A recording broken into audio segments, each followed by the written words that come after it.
Hello, this is Susan Rice, National Security Advisor to President Barack Obama.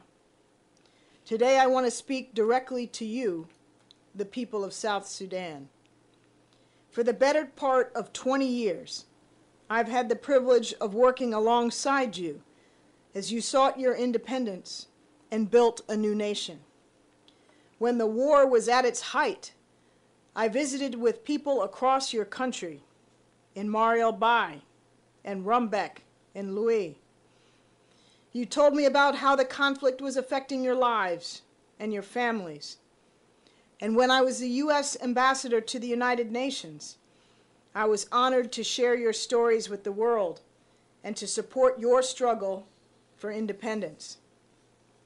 Then 2 years ago, on July 9th, 2011, I was so proud to speak to you on behalf of President Obama and the American people when finally you celebrated your hard-won independence.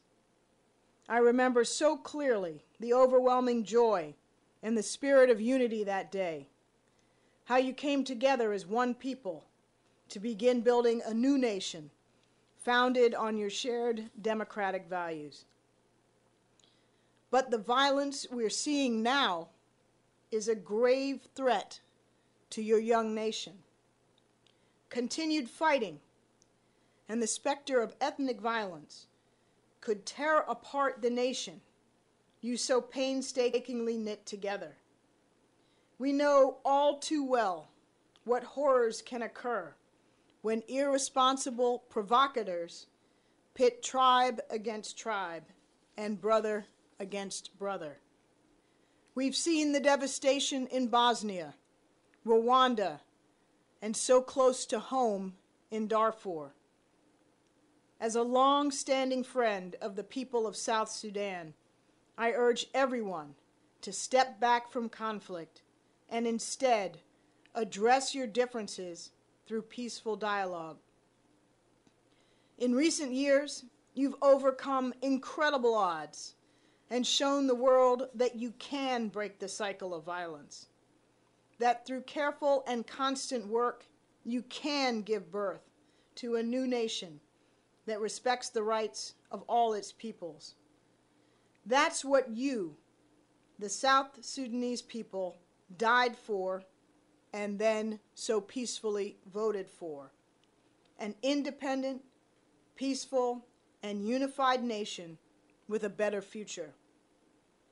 And that's the promise that young people and religious leaders and community elders across South Sudan are calling for their leaders to live up to now. The United States joins these calls for peace. We urge leaders on all sides to publicly renounce violence, end the fighting, and commit to peaceful dialogue. Ethnic violence must cease immediately. Those who have committed acts of violence against civilians must be held accountable. And those who seek to achieve their goals at the barrel of a gun must understand that international legitimacy and support cannot be gained through conflict. For all those who choose the path of peace and democracy, know that the United States will continue to stand with you, as we have at every step of your journey. But I must also be clear. If a different choice is made, if individuals or groups seek to take or hold power through force, mass violence, or intimidation, the United States will have no choice but to withdraw our traditional robust support.